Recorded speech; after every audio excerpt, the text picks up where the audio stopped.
So ഇന്നത്തെ വീഡിയോയിൽ നമ്മൾ പറയാൻ പോകുന്നത് PVR സിനിമാസിനെ കുറിച്ചാണ്.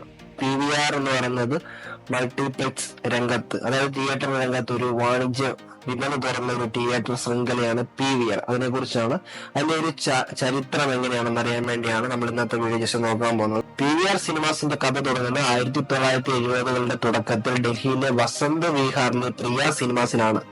അവിടെ വെച്ചാണ് PVR എന്ന അധ്യായം, PVR എന്ന വാണിജ്യ ശൃംഖല സിനിമാ മേഖലയിലേക്ക് എത്തുന്നത്. പ്രിയ വില്ലേജ് റോഡ് ഷോ എന്ന പേരിലാണ് PVR സിനിമാസ് തുടങ്ങി. അജയ് ബിജ്ലിയുടെ പിതാവിന്റേതായിരുന്നു ഈ സിംഗിൾ സ്ക്രീൻ. 1998 അജയ് ബിജ്ലി എന്ന ആളാണ് ആദ്യമായി PVR എന്നൊരു ആശയം മുന്നോട്ട് വെച്ചത്.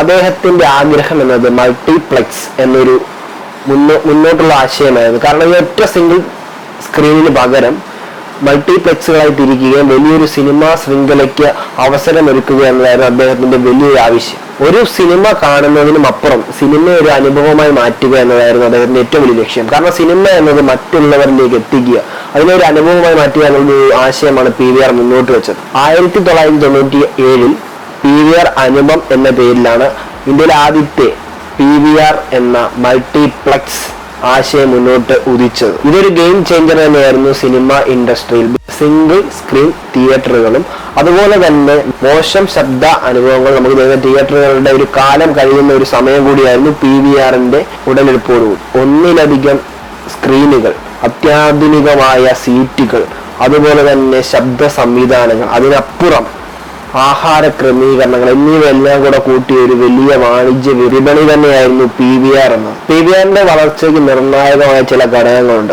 അതിലാദ്യം അവരെടുത്ത മാർക്കറ്റ് തന്ത്രം എന്ന് പറയുന്നത് അവരെടുത്ത സ്ഥല നിർദ്ദേശമാണ്. PVR എന്ന് കട നോക്കിയാൽ അറിയാൻ പറ്റും, കൂടുതലായി കാണപ്പെടുന്നത് കൂടുതൽ ആളുകൾ തിങ്ങി നിറയുന്ന സ്ഥലം, അതായത് ഷോപ്പിംഗ് മാളുകളിലും മറ്റുമായിരിക്കും PVR കാണാൻ പറ്റുന്നത്. അതുപോലെ തന്നെ PVRന്റെ ഏറ്റവും വിറ്റുവരവ്, ഈയിടെ വാർത്തകളിലൊക്കെ വൈറലായിരുന്നു, PVRന്റെ ഏറ്റവും വലിയ വിറ്റുവരവ് എന്ന് പറയുന്നത് ഫുഡുകളിലൂടെയാണ്.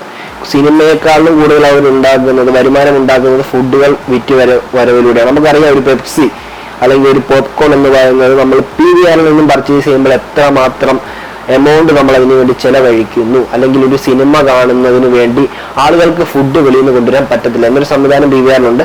അത് അവരുടെ ബിസിനസ് തന്ത്രം തന്നെയാണ്. അതുപോലെ തന്നെ PVRന്റെ ശ്രദ്ധിക്കേണ്ട ഒരു ഘടകം തന്നെയാണ്, അവരാണ് മുന്നോട്ട് വെക്കുന്ന ഒരു ആശയം കൊണ്ടുവരുന്നത്. അതായത് ആദ്യമായി ഇന്ത്യയിൽ ഒരു ഡിജിറ്റൽ പ്രൊമോഷൻ, 3D അതുപോലെ ടെക്നോളജികൾ ഘടകങ്ങൾ മുന്നോട്ട് വെക്കുന്നത്.